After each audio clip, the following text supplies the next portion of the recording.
একসাথে হয়তো হাইটা যাইতাম স্কুলে, কিন্তু কোনোদিন ওর হাতে আমি টাচ করি নাই, বা ও আমার হাতে টাচ করে নাই। একসাথে গল্প করতাম, একসাথে সবকিছু, কিন্তু কোনোদিন এই যে থাকে না যে হাত ধরা, এগুলো আমাদের মধ্যে কোনোদিনই হয় নাই। কি প্রবাস থেকে বিয়ের প্রস্তাব আসছে?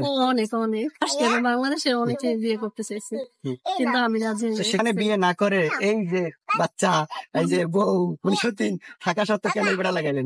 সবচাইতে বড় কথা হচ্ছে রিজিক। হ্যাঁ, আপনার রিজিক যেখানে আছে আপনার কিন্তু এখানে যাইতে হবে। আল্লাহ ডিসাইড করছে এই জিনিসটা যে আমার রিজিক নয়নের কাছে আছে, এই কারণে আমি আসছি।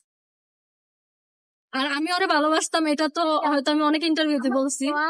13 বছর আগে ভালোবাসছি, কিন্তু 13টা বছর আমাদের একটা গ্যাপ গেছে, কারোর সাথে কারো সাক্ষাৎ নাই, কথা নাই, কোনো কিছুই নাই। ওর মতো সংসার হয়েছে, আমার মতো সংসার হয়েছিল, কিন্তু কোনো না কোনো কারণে আমার ডিভোর্স হয়ে যায়। তারপর যখন ওর সাথে আমি যোগাযোগ করে কথা বলি, আমার কাছে মনে হয়েছে যে ওর চাইতে হয়তো ভালো আমার কেউ রাখতে পারবো না। সংসারে ঝামেলা ছিল, যাই হয়েছে, আমি অতীত নিয়ে কথাই বলবো না।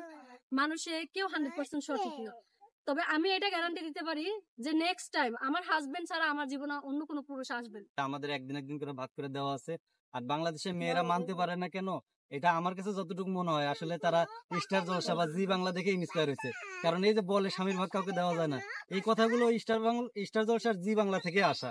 কিন্তু অন্য অন্য দেশে আপনি তাকিয়ে দেখেন, আরব কান্ট্রি গুলাতে আপনার দেখেন সৌদি, মিশর, কাতার, কুয়েত, ওমান, এইসব অঞ্চলে না এক একজন পুরুষ একাধিক বিয়ে করে। তারা কিভাবে দিচ্ছে? তারাও তো মেয়ে, তারা এই যুগেরই মেয়ে, তারা কেন দিচ্ছে?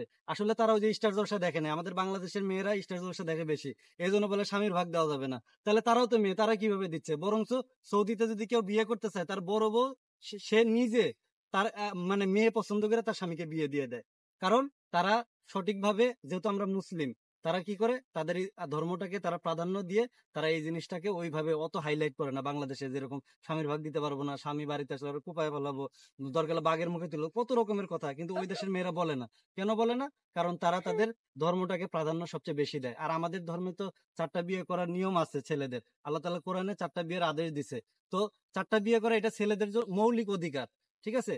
কেউ যদি এই বিষয়টাকে অপছন্দ করে, আমি মনে করি সে আল্লাহর একটা বিধানকে অপছন্দ করলো। আর মেয়েরা সবচেয়ে বেশি এই কাজটা করে, মেয়েদের সামনে মানে শয়তানের বিধান সবচেয়ে বেশি পছন্দ হয়, কিন্তু আল্লাহর বিধান পছন্দ হয় না। অথচ যে এই বিধানের ভিতরেই আল্লাহ তাআলা রহমত বরকত লুকিয়ে রাখছে, এটা জানে না। তার প্রমাণ আমি নিজেই। আমার ঘরে 2টা বউ, একাধিক বিয়ে করা আল্লাহর বিধান, আমি 2টা বউকে একসাথে রাখছি, দেখেন আমার ঘরে সুখ শান্তির অভাব নাই। আসলে আল্লাহ যে বিধান দিচ্ছে এটার ভিতরে শান্তি, আপনি শয়তানের বিধানে যা কখনো শান্তি পাবেন না। যেমনটা দেখবেন অনেকে এক বউ নিয়ে সংসার করতে পারে না, দেখা গেছে ট্রেনের নিচে মাথা দিয়ে দেয়, বাসের নিচে মাথা দিয়ে দেয়, ফাঁসি দিয়ে মরতেছে এক বউয়ের জ্বালায়। ঠিক আছে?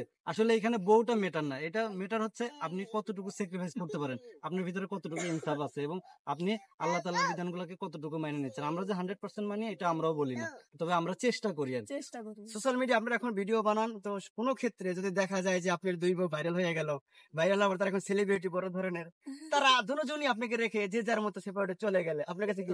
এটা আমার বিশ্বাস যে তারা কখনো আমাকে ছেড়ে যাবে না। এটা এটা আমি স্বামী হিসেবে বিশ্বাস করি।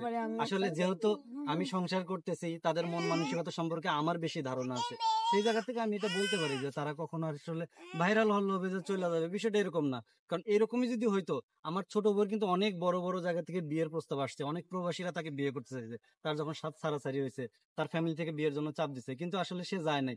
সে চাইলে অনেক ভালো ফ্যামিলিতে যাইতে পারতো, সে সেখানে না যায় আমার মতো একটা হত দরিদ্র মানুষের কাছে আসছে যে দিন আইনা দিন খায়। তো এখন যেহেতু সে এত বড় স্যাক্রিফাইস করতে পারছে, পরে টাকার জন্য চলে যাবে, এটা কেউ আমরা বললেও আমি বিশ্বাস করবো।